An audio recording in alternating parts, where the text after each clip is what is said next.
I guess every story about family drama starts with everything was fine until. Well, my story isn't any different. Everything really was fine until I turned 11. I'm Tasha, and back then, I lived with my parents in a cozy 2-story house. It wasn't anything fancy, but it was home. Mom and Dad seemed happy enough, at least to my kid eyes. The divorce came as a surprise, even though it was peaceful. No screaming, no fighting over furniture, nothing like what my friend Jenny went through when her parents split up. Dad just moved out one day, taking his tools and clothes with him. He hugged me tight and said, "I'll always be here for you, princess." Mom handled it well at first. When Dad's alimony checks came in, she'd roll her eyes and mutter under her breath about how it wasn't enough, but that was about it. I spent weekends with Dad at his small apartment above the auto repair shop he was trying to get off the ground. The place always smelled like motor oil and coffee, but I loved it. Then, about a year after the divorce, Mom met Richard. He had 2 daughters, Sarah and Emma, both a couple years younger than me. When Mom told me about their engagement, her eyes lit up like Christmas lights. "Just think about it, honey," she gushed, holding my hands in hers. "You'll have sisters. We'll be a proper family again. Richard is such a wonderful man, and his girls are so sweet. You'll love having siblings." I remember nodding eagerly, caught up in her excitement. I'd always wanted sisters, and the way Mom described them made it sound like a fairy tale coming true. She spent hours talking about our future life together, painting pictures of family game nights and sister bonding sessions. The wedding was small but nice. I wore a pale blue dress and carried a basket of flowers. Sarah and Emma wore matching pink dresses and kept whispering and giggling together during the ceremony. I tried to catch their eyes, hoping they'd include me in their secret jokes, but they just turned away. When they moved in, I was so excited I could barely sleep the night before. I'd cleaned my room, made space in the bathroom cabinet for their things, and even put together welcome cards for each of them. Mom helped me arrange flowers in their rooms. "See? You're already being such a good sister," she said, kissing my forehead. If only I'd known then what was coming. Maybe I would have fought harder to keep things the way they were. Maybe I would have told Dad how I really felt about Mom remarrying. But I was 11, and I believed in fairy tales about happy blended families.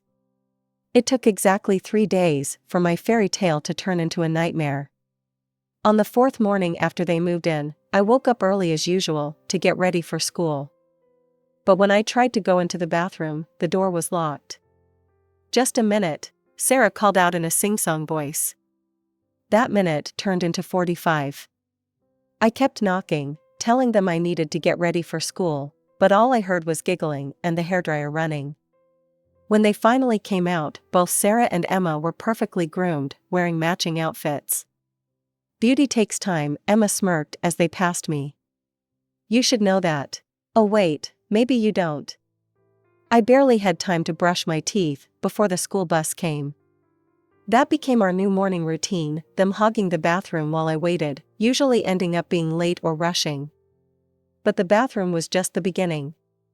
At dinner that night, I went to sit in my usual spot next to Mom, but Sarah had already taken it. When I opened my mouth to protest, Mom cut me off.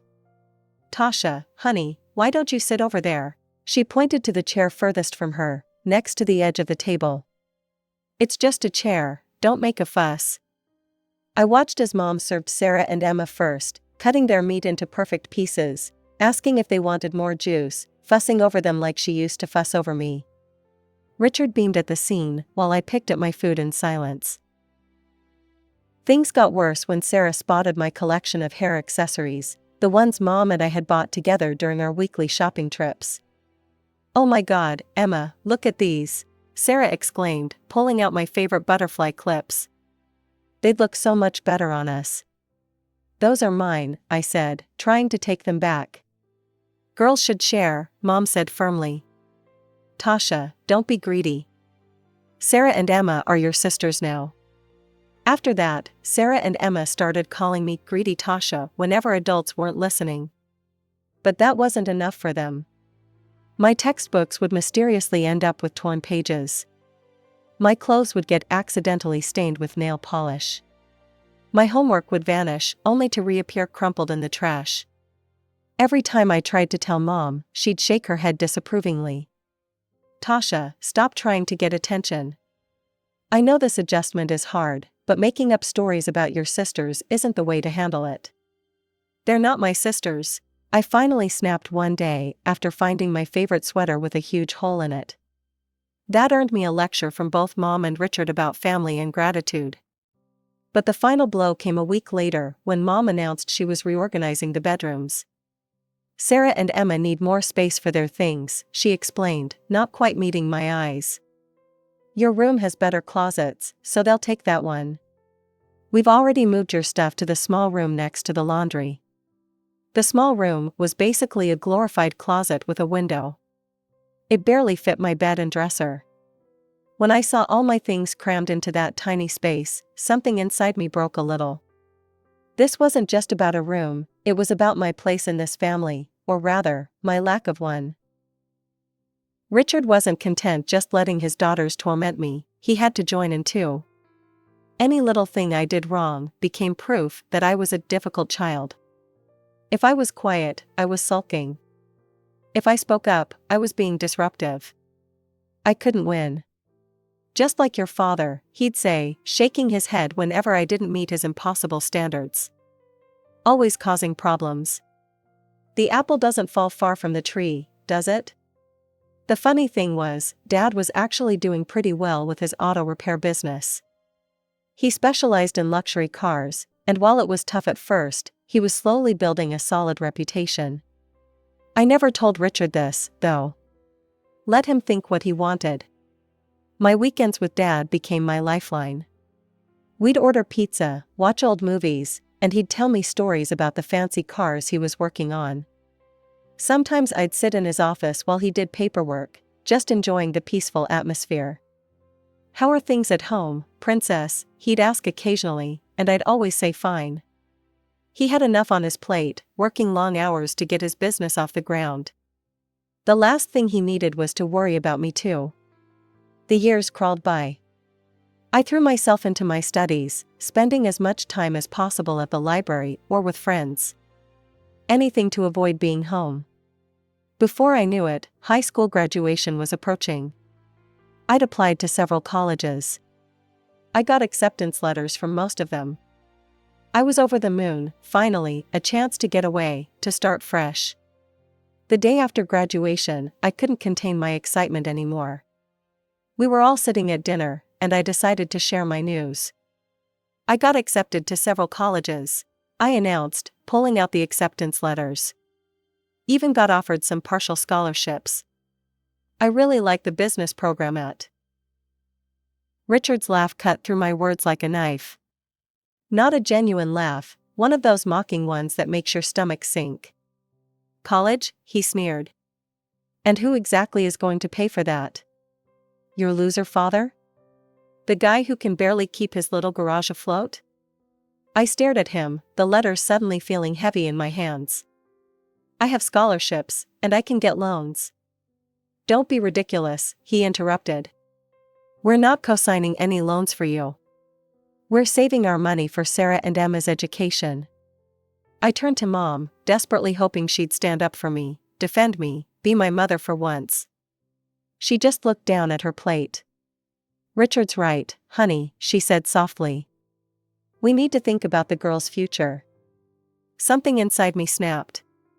All the hurt, all the rejection, all the years of being pushed aside, it all came pouring out at once. "You haven't paid any attention to me in years," I shouted, pushing back from the table. "All you care about is pleasing your precious husband and his perfect daughters. When's the last time you even asked how I was doing? When's the last time you acted like my mother instead of their stepmother?" The silence that followed was deafening. Then came the sharp crack of skin against skin. It took me a moment to realize what had happened, that my mother, my own mother, had slapped me across the face. My cheek stung, but what hurt more was seeing Sarah and Emma's expressions. They were actually smiling, clearly enjoying the show. Richard sat there with a satisfied smirk, like he'd been waiting for this moment. I touched my cheek, feeling the heat radiating from where her hand had struck. Mom just stood there, her hand still raised, her face a mixture of anger and something else. Shock? I didn't stick around to find out. I ran to my tiny room and started throwing things into my suitcase. Clothes, photos, my few remaining precious possessions that Sarah and Emma hadn't ruined. I could hear movement in the house, but no one came to check on me. No one tried to stop me. No one said they were sorry. I made it about a block before the adrenaline wore off and reality hit me. I was 18, with no money, no plan, and nowhere to go. My hands were shaking as I pulled out my phone and called Dad. "Hey princess, what's up?" His cheerful voice almost made me break down right there. Can you come get me?" I managed to say, trying to keep my voice steady. "Of course. Where are you?" 15 minutes later, a sleek black Mercedes pulled up beside me. For a moment, I thought I'd given him the wrong street. There was no way this was my dad's car. But there he was, grinning through the open window. "Like my new ride?" he asked as he got out to help me with my suitcase. "This is yours?" I stared at him in disbelief. "I thought it was a customer's car." He laughed, that warm, familiar laugh I'd grown up with. "Nope, all mine. Bought it last week. Business has been good." Then he noticed my suitcase, and his expression changed. "Tasha, what's going on? Why are you out here with a suitcase?" The whole story came pouring out, the college acceptances, Richard's mockery, Mom's betrayal, the slap. Dad's face grew darker with each word. By the end, he was gripping the steering wheel so tight, his knuckles were white. "I'm going over there right now," he growled, starting to turn the car around. "No, Dad, please don't," I grabbed his arm. "It's not worth it. I just want to leave." He looked at me for a long moment, then nodded. "You're right. Let's go home." Over lunch at his place, he'd learned to cook pretty decent pasta over the years. Dad dropped another bombshell. "Remember that fleet contract I was bidding on? With the luxury car rental company?" He was trying to act casual, but I could see him practically bouncing with excitement. "Well, I got it. Exclusive maintenance contract for their entire fleet. The business is really taking off."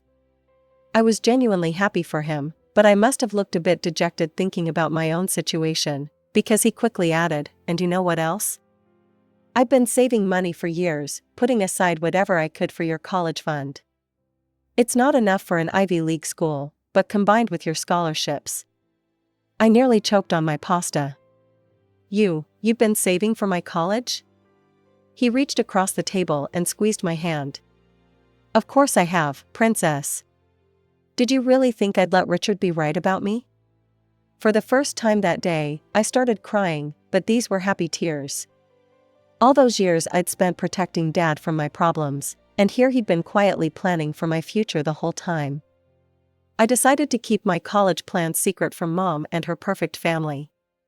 Let them think they'd won. I spent that summer living with Dad and working at the Sweet Bean Cafe downtown to save up some extra money. Then one afternoon, the bell above the door chimed, and in walked Sarah and Emma, dressed like they were heading to a fashion show instead of a coffee shop. They settled into a booth in my section, of course they did, and smirked as I approached with my notepad.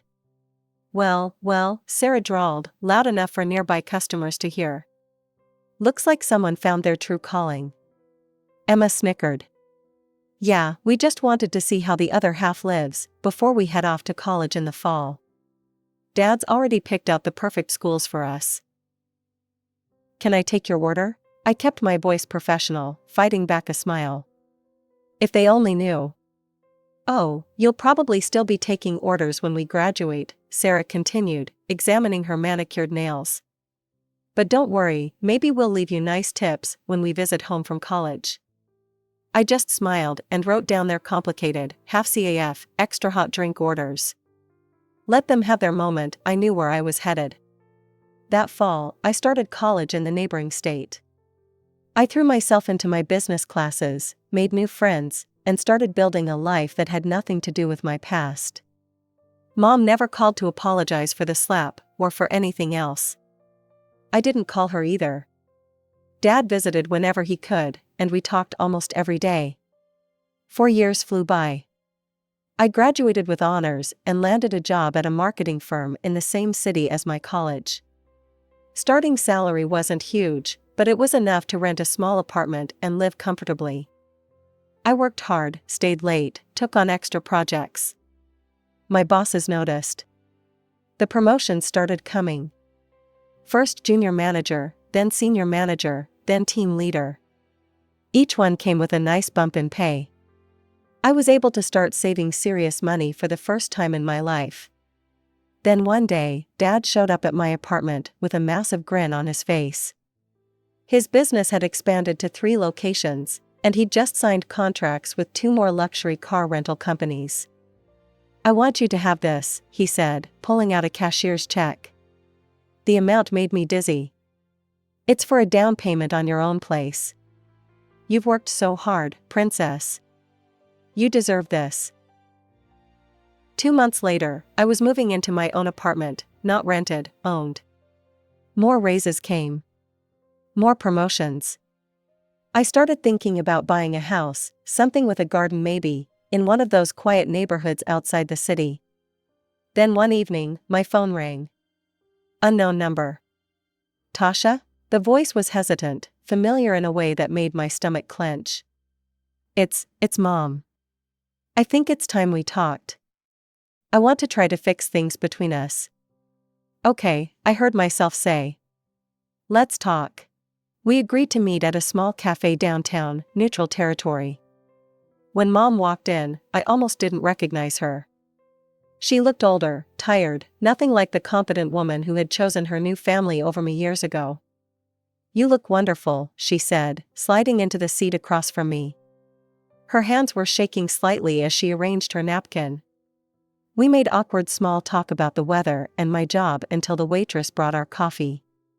Then Mom took a deep breath and the real story came out. "I left Richard," she said, staring into her cup. "Or rather, he left me. After we mortgaged the house to pay for the girls' college." I waited, letting her continue at her own pace. "They promised they'd help with the payments once they graduated." She laughed bitterly. "But when the time came, they had excuses. Always excuses. The job market was tough, they needed to focus on their careers, they had their own expenses." She wiped her eyes with a trembling hand. "We lost the house. All those years of payments, gone. And Richard, he just packed up and moved in with Sarah. Said he couldn't handle the financial stress anymore."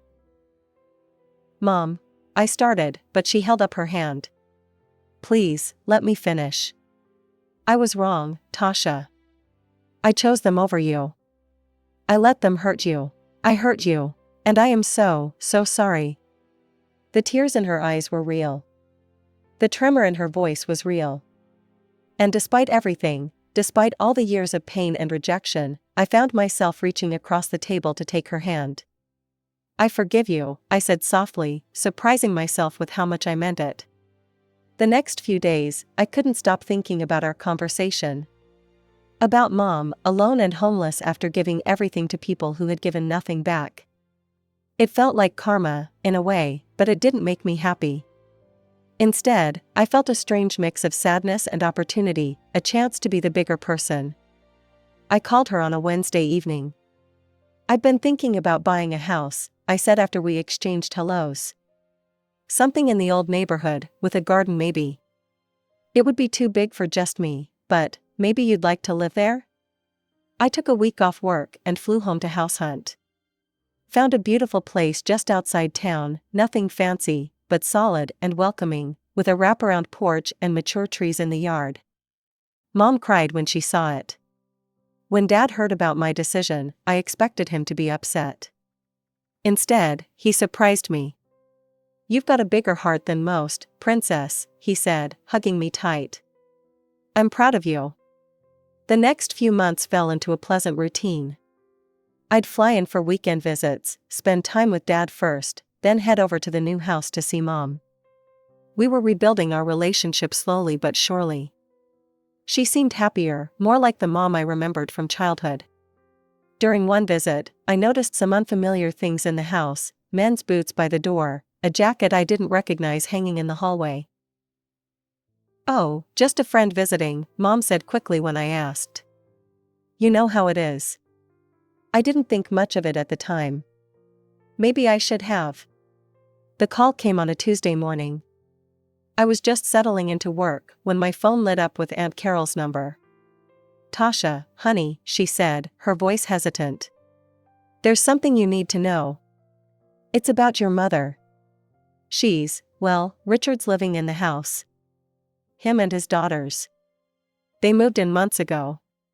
"That's impossible," I said. "I was just there 2 weeks ago." "It was just Mom." "Because she makes them leave before you visit," Aunt Carol said gently. "They clear out every time you're scheduled to come. I found out from Marie next door. She's been watching them come and go for months now." Suddenly, those friends' belongings I'd seen made terrible sense. The boots, the jacket. The way Mom had brushed off my questions. I thanked her, hung up, and booked the first flight home. No warning, no calls to Mom. Just grabbed my laptop, I could work remotely, and headed to the airport. It was Wednesday afternoon when I pulled up to the house in my rental car. Richard's old pickup was in the driveway, the same one he'd had all those years ago. My key turned smoothly in the lock. The scene in the kitchen could have been pulled straight from my teenage years. Mom at the stove, wearing her favorite apron, fussing over a pot of something that smelled like Richard's favorite beef stew. Sarah and Emma at the kitchen table, looking exactly like their old entitled selves, just older.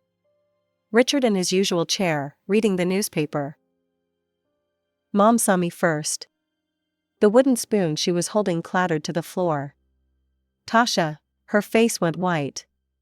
"I wasn't expecting you until Saturday." "Clearly," I said, my voice surprisingly steady. "What are they doing here?" "We live here now," Sarah announced with a smirk. "Mom invited us." She realized family should stick together. "Family?" I turned to Mom, who was nervously wiping her hands on her apron. "After everything they did to you? After they cost you your house?" "They apologized," Mom said weakly. "They're trying to make things right. Richard's changed, the girls have changed." "Get them out," I cut her off. "Now. This is my house, and I want them gone." "No." Mom straightened up, and I saw that familiar stubborn look cross her face. "I love them, and I want them here." "Love them?" I couldn't believe what I was hearing. "They drove you into debt. They cost you your house. Have you forgotten how they treated me? How they bullied me every single day? How they destroyed my things, stole my room, made my life hell?" "That was years ago," Mom waved her hand dismissively. "They were just children then." "And what about now?" I demanded. "They used you for college money and abandoned you. Richard left you when things got tough. How can you just forgive that?" "Because they're family," Mom insisted, her chin lifting stubbornly. "They made mistakes, but they're sorry now." Sarah and Emma exchanged smug looks. Richard just sat there with that same self-satisfied smile I remembered from my childhood. "Fine," I said, my voice ice cold. "Then I'm giving you a choice, Mom. Right now. Them or me." The silence that followed seemed to stretch forever. I watched Mom's face, searching for any sign of the mother I used to know, the one who used to braid my hair and kiss my scraped knees and tell me I could be anything I wanted to be. "I choose them," she said finally. "We're happy together, Tasha. Why can't you just accept that?" Something inside me hardened permanently. "You have 2 days to get out of my house. All of you." "You can't do this." Mom's voice rose to a shriek. "I'm your mother. You can't throw me out." "Watch me." I turned and walked out, their voices following me down the driveway. 2 days later, I returned. Nothing had changed. Their cars were still in the driveway, and when I walked in, they were all sitting in the living room like they owned the place. I told you to leave, I said. Mom actually laughed. And I told you, you can't throw me out. I'm your mother. Fine. I pulled out my phone and dialed 911. Then I'll let the police explain it to you. You wouldn't dare. Richard started to rise from his chair. Hello? Yes, I need assistance removing unauthorized occupants from my property. I stated my address clearly, maintaining eye contact with Mom the whole time. What followed was ugly. The police arrived within minutes. Mom screamed and cried as the officers explained that yes, I could evict them, and no, she had no legal right to stay. Richard turned purple with rage, calling me every name he could think of. Sarah and Emma joined in, their true colors showing through their designer clothes and fake smiles. You ungrateful bitch, Mom shrieked as the police escorted them out. After everything I've done for you. Everything you've done for me? I watched them load their belongings into their cars. Name one thing, Mom. Just one thing you've done for me since the day you married him. She had no answer for that. Aunt Carol keeps me updated, though I never ask. They're living in a small apartment across town, struggling to make rent. Richard still can't hold down a job. Sarah and Emma never visit, too busy with their own lives to care about the mother who sacrificed everything for them. Sometimes Mom calls late at night, but I never answer. The house sits empty most of the time. I'm thinking about selling it, maybe buying something closer to the city where I live now. Something smaller, cozier. Something that doesn't hold any echoes of the past.